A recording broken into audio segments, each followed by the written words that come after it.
both sides of the House and the Senate, and both caucuses in the House and Senate, who have been concerned about this. Some of them are on the opposite side of concern, but they're still concerned. And so we've been working together to try to figure out how to go forward. Based on conversations that I had today with 3 of the 4 caucuses that I didn't get a chance, I don't think today, to talk about this that I can recall with anybody in the Senate Republican caucus. Based on those conversations, I think I can say that we are all committed, and certainly previous conversations would include the Senate Republicans too. We're very focused on trying to go forward. Now, I'm going to speak not for all of those people next, because some of them didn't do this yesterday or something.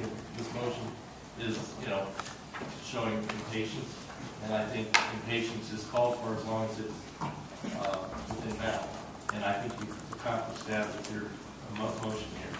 I'm going on a little bit because this is probably the most important amendment that we're going to have a conversation about today in some ways, in a lot of ways.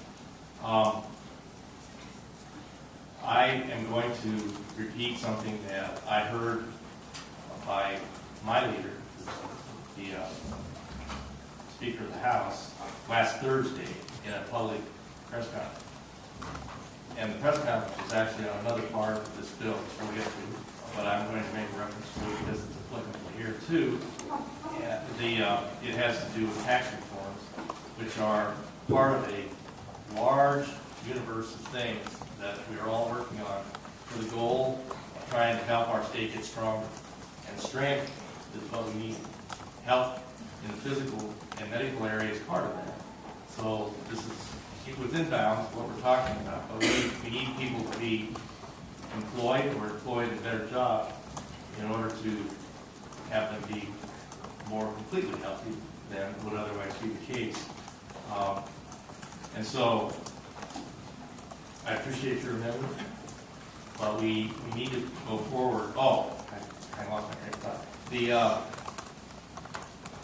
The thing that I'm going to repeat from the speaker is that he indicated at the end of that press conference, after all the questions and so on, that he saw, as of last Thursday, I'm going to say, he said, 45 to maybe 55-day window for activity to write in the General Assembly on this issue. Now, I don't know that he consulted outside of the House.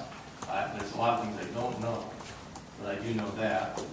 And I know that there's quite a bit of interest in trying to move forward expeditiously. How we do that is going to depend on where we can get the votes from.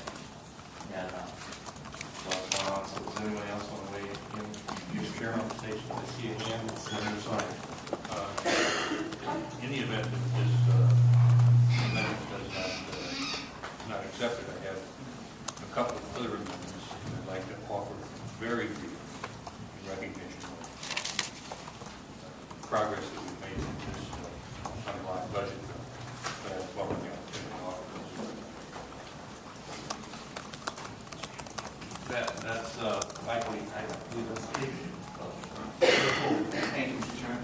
Mr. Chairman, when I say this, I appreciate your work on this, and I appreciate that there's been a lot of discussion, and I appreciate that there's consternation on your side of the, frankly, on your side of the aisle. But I do want to say that one of the reasons that we're pushing this,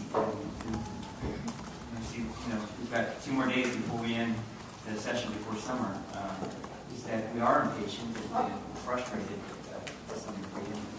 And again, I say I do appreciate your work on this and thoughtful working with both sides of the aisle. But this does affect people's health. It affects the strength of the lot, and I think that we need to move quickly because we do have this deadline of January 1st. We're going to take advantage of federal dollars to really help people. And one of the things that you stressed in our conversations and many people's conversations is you want to do this in a way that helps people. I appreciate it. So I take it your word and the leader's word that there will be some sort of action. And where we end up on this in terms of the exact bill and exact, language in the bill is still to be decided. But boy, this really is important. I guess I just want to stress that and stress the urgency, especially from our side of the aisle. Thank you. Representative Fuller? Mr. Chairman, I move to table. Oh, I said representative, sorry. That's okay. Oh, yeah. I was very happy on the House also. Hold on.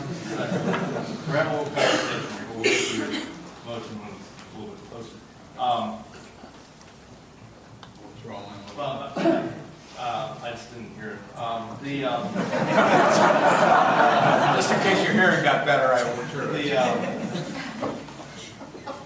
There's a lot of support on both sides of the aisle for this, but we want to have a strong initiative, because if this is going to take all hands on deck, and even some of those that will, be very upset with this, there's going to be common ground in my mind with what we hope to end up doing, because it's not going to all be about handing out a Medicaid card.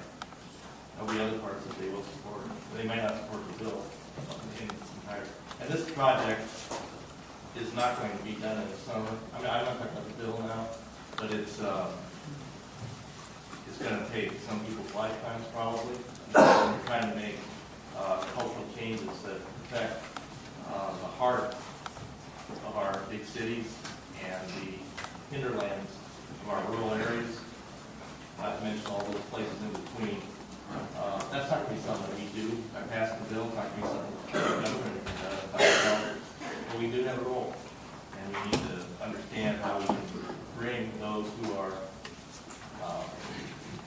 showing good results and that into a expanded capability, because we don't have enough hands on deck now for the challenges that we are faced with. And they aren't just medical challenges. They aren't just addiction challenges. They aren't just mental health challenges. They aren't just unemployment challenges. But certainly they include all those things. We have a governor who's very focused on this, and we're going to support. I appreciate very much how we've worked well together along with others. We're excited to sitting here too. I never explained why this is down there and not up here, but he ran into a wrinkle that caused him to, because of his high ethics, pull back on his, there's a little provision in here that's in the budget that would tend to be an ethical conflict. Sorry to digress, but I'm just kind of covering a lot of water here. Anybody else before I reach over to my friend in the Senate for a summary motion? Foley?